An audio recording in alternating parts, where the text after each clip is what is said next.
¿Qué tal amigos, amigas? Espero que se encuentren muy bien. Vamos a continuar con nuestros temas de exposición. Hoy toca el turno a un tema fiscal como lo es el capítulo séptimo de la Ley del Impuesto sobre la Renta, que hace referencia al régimen opcional para grupo de sociedades. Vamos a tratar de explicar las partes esenciales de este régimen y un caso práctico con la finalidad de que quede comprendido la determinación del impuesto sobre la renta para las personas morales que tributan en este régimen. Acompáñenme y espero que sea de su agrado. Muy bien, pues vamos entonces a dar inicio a lo que establece este capítulo séptimo de la Ley del Impuesto sobre la Renta, decíamos, referente al régimen opcional para grupo de sociedades. Este régimen fiscal tiene mucha correlación con la norma de información financiera B8, la cual precisamente nos habla de los estados financieros consolidados o combinados, la cual entró en vigor precisamente para los ejercicios que inicien operaciones en este sentido a partir del 1 de enero de 2013. Este régimen también tuvo una modificación en la reforma fiscal 2014, anteriormente era conocido como el régimen de consolidación fiscal. Muy bien, ¿y a qué se refiere este régimen? Aquí tenemos un grupo de empresas muy conocido por todos nosotros, la cual, para efectos financieros, existe una empresa denominada Grupo Carso, que es la que se le conoce como la controladora, la cual a su vez, pues, controla, perdón por la necesaria redundancia, un número importante de empresas con diferentes actividades, también conocidas por la mayoría de ustedes, las cuales reciben el nombre de subsidiarias. ¿Qué nos establecía esa norma de información financiera? Pues que en este caso Grupo Carso es el responsable de presentar un solo estado financiero, llámese exposición financiera, resultados, flujos de efectivo, todos los estados financieros que ustedes ya conocen, de manera conjunta o consolidada precisamente de todo su grupo de empresas. Ok, para efectos financieros, pues pasa prácticamente lo mismo. Nada más que en este caso, para efectos fiscales, a la controladora se le da el nombre de integradora y a las subsidiarias se le da el nombre de integradas. Y como lo mencionábamos de acuerdo al boletín B8, pues la controladora es la que tiene que presentar estados financieros, ¿sí? En cambio, acá la integradora, pues es la que va a presentar las declaraciones. Muy bien. Como bien les comentaba, este régimen para efectos fiscales pues inicia su operatividad a partir de 2014. Entonces, en ese entonces los grupos de sociedades o de empresas, personas morales que tenían la intención de tributar en este régimen, pues tenían que dar o haber presentado un aviso a más tardar el 15 de febrero de 2014 para poder iniciar con la opción de integración a partir del ejercicio 2014. En este caso, en el ejercicio actual, las empresas que quisieron o tuvieron la oportunidad de optar por tributar dentro del régimen de grupo de sociedades, a partir de este ejercicio, tuvieron que haber presentado a más tardar el 15 de agosto de 2019 dicho aviso al Servicio de Administración Tributaria. Muy bien. A manera general, la ley nos señala que para ser integradora se requiere que sea una sociedad residente en México y que ésta sea propietaria, ya sea de manera directa o indirecta, de más del 80% de las acciones con derecho a voto de sus integradas. Aquí no, ojo, nos señala más del 80%. O sea, tenemos que entender o tenemos que interpretar que si posee el 80%, pues no se consideraría como integradora. Más del 80, el 80.1, 80.2, 90, 99, 100% no, ahorita lo vamos a ver por qué, pero sí quiero hacer énfasis en esa parte que nos está señalando más del 80% de las acciones, también es importante, de las acciones con derecho a voto, ¿sale? Y también para ser integradora se requiere que en ningún caso más del 80% de sus acciones con derecho a voto sean propiedad de otra sociedad, salvo salvo que se traten de empresas que tengan o que sean residentes en un país con acuerdo de intercambio de información. Y a su vez, pues, caso contrario, también la ley nos define a las integradas como aquellas personas morales en las que más del 80% de sus acciones con derecho a voto pues son propiedad ya sea de manera directa o indirecta de la integradora. ¿Quiénes no se consideran integradas ni integradoras? Pues nos señala la propia ley del impuesto sobre la renta que las personas morales con fines no lucrativos. Tampoco pueden pertenecer a este grupo las personas morales, que componen el sistema financiero, las que sean residentes en el extranjero, aquellas sociedades o personas morales que se encuentren en un periodo de liquidación, ni las asociaciones ni sociedades civiles, tampoco las sociedades cooperativas.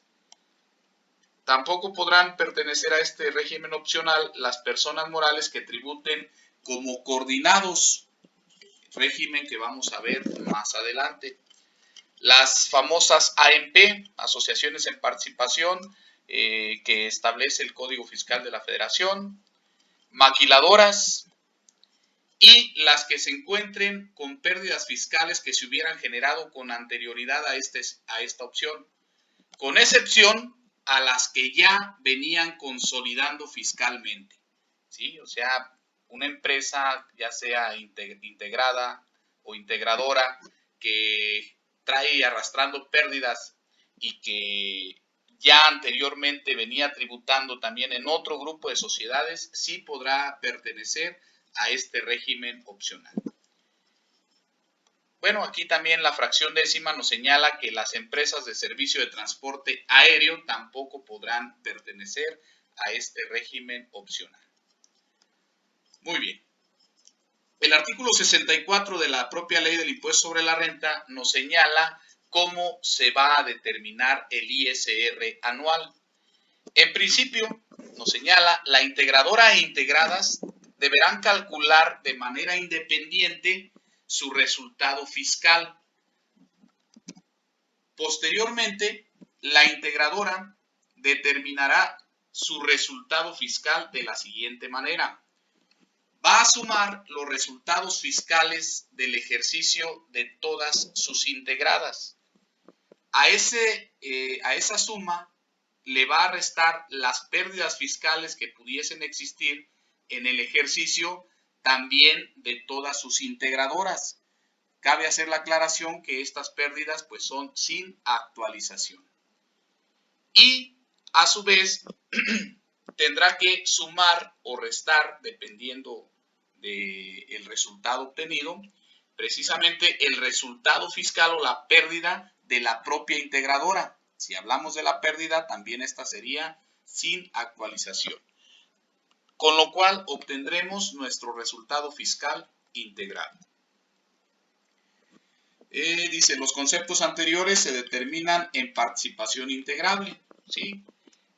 Estos dos conceptos, cuando hablamos de las integradoras, recuerden que, de las integradas, recuerden que estas, para considerarse integradas, deben de tener más del 80% de sus acciones debe de ser propietaria la integradora en este caso.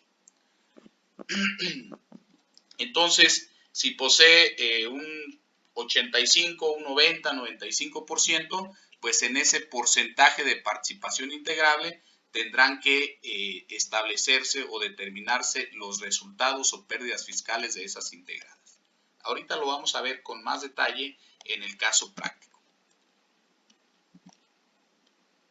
Nos continúa diciendo este artículo 64 que la integradora determinará el factor de resultado fiscal de la siguiente manera. Al resultado fiscal integrado que habíamos visto en la lámina anterior, ese resultado se va a dividir entre la suma nada más de los resultados fiscales de integradoras e integradas. Es decir, cuando estamos hablando de resultados fiscales, pues nos referimos a resultados positivos, es decir, utilidades. Y eso nos va a dar como resultado el factor de resultado fiscal integrado. Nuevamente, nos vuelve a señalar que esos resultados fiscales pues son de acuerdo a la participación integrable. Ok. Posteriormente tenemos que obtener un ISR de la participación integrable de la siguiente manera. El ISR de no ejercer la opción lo voy a multiplicar por la participación integrable, a lo cual voy a obtener un resultado que posteriormente tendré que multiplicar por el factor de resultado fiscal integrado y de esta manera obtener el ISR de la participación integrable. También tengo que determinar un ISR de la participación no integrable y nuevamente voy a obtenerlo de multiplicar el ISR de no ejercer la opción por el porcentaje de participación no integrable y de esta manera pues obtenemos el ISR de la participación no integrable. Sumamos ambos impuestos, tanto de participación integrable como de no integrable, y de esta manera pues vamos a obtener el ISR del ejercicio a enterar. Este tipo de sociedades o este régimen puede diferir el impuesto determinado conforme a este artículo 64 hasta en 3 ejercicios. Es decir, el ISR integrable menos el ISR sobre el que se aplicó el factor de integración, pues eso me daría el ISR que voy a poder diferir en 3 ejercicios. Muy bien. Vamos a ver el caso práctico para que nos quede un poquito más claro todo esto que hemos venido explicando y que nos establece la propia ley del impuesto sobre la renta. Muy bien, imaginemos los siguientes resultados fiscales de estas 3 compañías. Tenemos una compañía integradora y 2 compañías integradas con, aquí se están mostrando ingresos y deducciones. En el caso de la integradora, pues sus ingresos fueron de 100,000 pesos, las deducciones de 80,000, por lo tanto tenemos una utilidad fiscal de 20,000 pesos. No traemos pérdidas fiscales en la integradora, por lo tanto su resultado fiscal sería de los mismos 20,000 pesos, multiplicados por la tasa que establece el artículo 9 de la ley del impuesto sobre la renta vigente, que nos señala que es del 30%, pues tendríamos un ISR del ejercicio de no aplicar la opción de 6,000 pesos. En el caso de la integrada A, sus ingresos fueron por 1,400,000 y sus deducciones por 1,000,000, por lo que obtenemos una utilidad de 400,000 pesos. Tampoco tenemos pérdidas fiscales pendientes de aplicar, por lo tanto, también los 400,000 representan su resultado fiscal, mismo procedimiento multiplicado por la tasa del 30%. En este caso obtendríamos una utilidad, un ISR del ejercicio de 120,000. Y la integrada B, a su vez, tuvo ingresos por 1,000,000 de pesos, pero tuvo deducciones en el ejercicio por 1,200,000.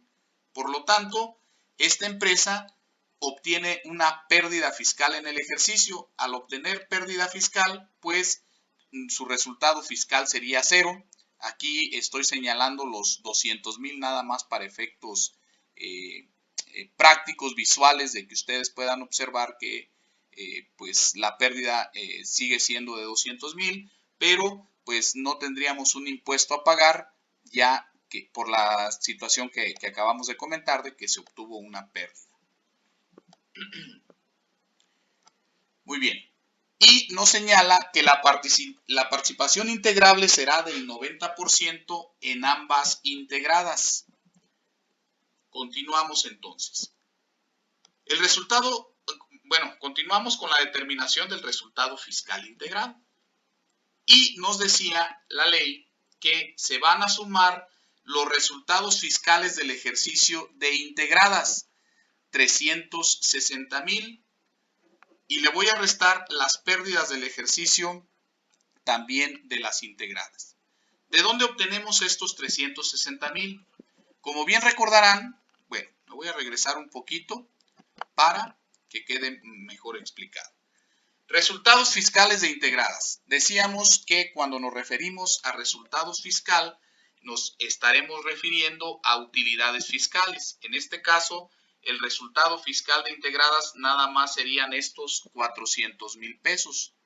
Y como el ejercicio nos señala que la participación integrable es del 90%, si nosotros multiplicamos esos 400,000 por el 90%, obtenemos los 360,000 que nos señala la diapositiva siguiente. De la misma manera, la pérdida fiscal de 200,000 por el 90%, de esta manera obtenemos una pérdida fiscal de integrada de 180,000, que serían estos dos datos. ¿Sí? Y el resultado fiscal de la integradora, son los 20,000 que veíamos en la diapositiva anterior al 100%. ¿Por qué? Pues porque la propia ley nos señala que para ser integradora se tiene que poseer el 100% de las acciones. Por lo tanto, aquí la participación integrable al ser del 100%, pues los 20,000 por el 100% estaríamos obteniendo un resultado fiscal de integradora por los mismos 20,000 pesos. Esta adición, los 360 más los 20,000 del resultado fiscal de la integradora menos la pérdida fiscal, nos daría el resultado fiscal, que en este caso es por 200,000 pesos. Muy bien, bueno, aquí nos señala que las pérdidas, recordemos que son sin actualización, y los efectos de la participación, que era lo que comentábamos anteriormente, pues son del 90%, de ahí obtuvimos los 360 y los 180 de pérdida. ¿Cómo voy a determinar el factor de resultado fiscal integrado? Dividiendo el resultado fiscal integrado que obtuve en este caso en la diapositiva anterior, que fue de 200,000 pesos, y aquí nos hace una aclaración. Si ese resultado fiscal integrado fuese o lo obtuviera, si en el cálculo se obtuviese una cantidad negativa, pues tendría que ser 0 o se consideraría 0. Pero bien, continuamos con nuestro ejemplo. No tuvimos una cantidad negativa, sino nuestro resultado fiscal fue de 200,000.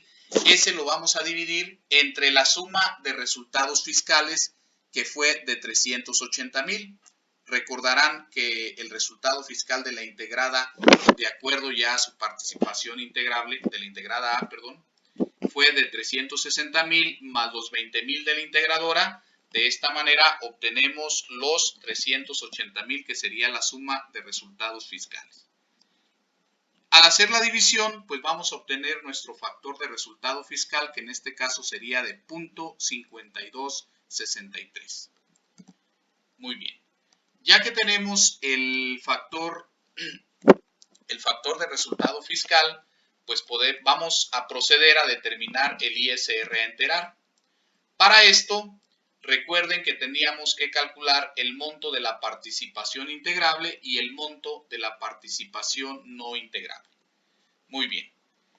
Para determinar el monto de la participación integrable, recordemos que la fórmula nos decía que el impuesto de no aplicar el régimen opcional, los 6,000, los 120,000 y 0, recuerden, esto lo hicimos en la primera parte del cálculo, cuando cada empresa en lo individual determinaba pues su ISR de conformidad con el artículo 9. Entonces, estos 6,000 los voy a multiplicar por el porcentaje de participación integrable, que en el caso de la integradora, volvemos a mencionar, es del 100% y en el caso de las integradas, 90% en cada una de ellas. Muy bien. Entonces, el ISR por la participación integrable pues nos va a dar un resultado que voy a multiplicar por el factor de resultado fiscal integrado que obtuve en el paso anterior y ese sería mi ISR de la participación integrable. Posteriormente, el monto de la participación no integrable vuelvo a considerar los impuestos de no considerar la opción que fueron de 6,000 y 120,000 por el porcentaje de participación no integrable. ¿Cómo obtengo ese porcentaje de participación no integrable? Pues muy sencillo, restándole al 100% la participación integrable. Entonces, por eso en la integradora tenemos que el 100 menos el 100, pues nos daría un 0% de participación no integrable. En el caso de las integradas, 100 menos 90, pues tenemos 10% de participación no integrable en cada caso. Y en este caso, pues solamente la integrada A, pues tendría un ISR de participación integrable como de participación no integrable. El impuesto a enterar en la declaración anual será la suma del monto del ISR de la participación integrable más el monto del ISR de la participación no integrable. Es decir, esto más esto nos da esto. Y el ISR a diferir sería el ISR integrable, que serían los 6,000 y 108,000 que obtuvimos. Aquí se me movió muy rápidamente esta diapositiva, pero me voy a regresar un poquito. Serían la cantidad obtenida, ¿sí?, en cada una de las integradoras e integradas, los 6,000 y los 108,000 menos el ISR de la participación integrable, que los tenemos de esta manera. Entonces, la diferencia pues sería el ISR que puedo diferir hasta en los 3 años siguientes. Aquí cabe hacer la aclaración que ese diferimiento pues no me exime del pago de los accesorios de las contribuciones, como serían su respectiva actualización y recargos a la fecha en la que pague ese impuesto a diferir. Muy bien. En el caso de los pagos provisionales, el artículo 71 también nos establece un esquema muy similar. Por poner un ejemplo, nos señala que primeramente debo de determinar el ISR de conformidad con el artículo 14 de la Ley del Impuesto sobre la Renta y ese ISR determinado por cada una de las sociedades, ya sean integradoras o integradas, pues lo voy a multiplicar por el porcentaje de participación integrable. Ahorita aquí les puse un ejemplo de una de las integradas que sería del 90%. Voy a obtener un resultado, el cual voy a multiplicar por el factor de integración que determiné en la declaración anual anterior. Recordemos que era de 0.5263 y ese sería mi ISR de la participación integrable de la integrada A en este caso. De la misma manera, voy a determinar un ISR de participación no integrable multiplicando el mismo impuesto que determiné de conformidad con el artículo 14 por el porcentaje de participación no integrable. Recordemos que ese porcentaje simple y sencillamente resulta de restarle al 100% el porcentaje de participación integrable. Y de esta manera pues obtendría mi ISR de participación no integrable. El ISR enterar en mis pagos provisionales pues sería la suma del ISR de participación integrable más el ISR, de la participación no integrable. CUFIN de integradoras e integradas, el artículo 65 nos señala que se debe de identificar el monto de la utilidad fiscal neta correspondiente en primer lugar a la UFIN de la participación integrable. ¿Cómo lo voy a obtener? Pues la utilidad fiscal neta la voy a multiplicar por el porcentaje de participación integrable y de esta manera obtendré mi participación integrable, la cual voy a multiplicar por el factor de resultado fiscal integrado y para obtener así la participación integrable por la que se pagó el ISR anual. La diferencia entre la participación integrable y la participación integrable por la que se pagó el ISR anual va a ser mi participación integrable por la que se difirió el ISR anual. Finalmente, la UFIN también la utilidad fiscal neta la multiplico por el porcentaje de participación no integrable y de esta manera obtendré mi participación no integrable. Muy bien. Nos señala la fracción 2 de este artículo 65 que únicamente se adicionará a la CUFIN la que corresponda a la participación integrable y no integrable, pero por la que se pagó el impuesto, ¿sí? Y cuando se pague el ISR diferido de la empresa de que se trate, pues hasta en ese momento se incrementará también su saldo de CUFIN. Muy bien. Supuestos de desincorporación de las integradas, esto nos lo establece el artículo 68 y nos señala que van a dejar de pertenecer o de considerarse una integrada cuando no reúna los requisitos o ya no deba ser integrada. También en los casos de fusión, la fusionante es quien está obligada a enterar el impuesto. Y en los casos de escisión, la escindente o la escindida designada será la encargada de enterar el impuesto. En cualquiera de estos casos, la integradora deberá presentar un aviso al SAT dentro de los 15 días siguientes a la fecha en que ocurran dichos supuestos. ¿Y cuáles serían los supuestos de desintegración de la integradora? El artículo 69 nos señala lo siguiente. Cuando deje de aplicar la opción, no reúna los requisitos o ya no decida ser integradora. De presentarse lo anterior igualmente cada sociedad deberá desincorporarse a partir de esta fecha y enterar el impuesto diferido dentro del mes siguiente a la desintegración de la integradora, y las integradas no podrán ejercer la opción durante los 3 ejercicios siguientes. En caso de fusión de integradora, la fusionante e integradas enterarán el ISR dentro del mes siguiente a la ocurrencia del hecho. Muy bien, pues estos serían las generalidades y el caso práctico de lo que es el régimen opcional para grupo de sociedades. Bien, pues espero que haya sido de su agrado el tema, que haya quedado comprendido, y como siempre me reitero a sus apreciables órdenes para cualquier duda, comentario, aclaración, crítica, todo es bien recibido. No olviden suscribirse al canal y darle like. Hasta la próxima.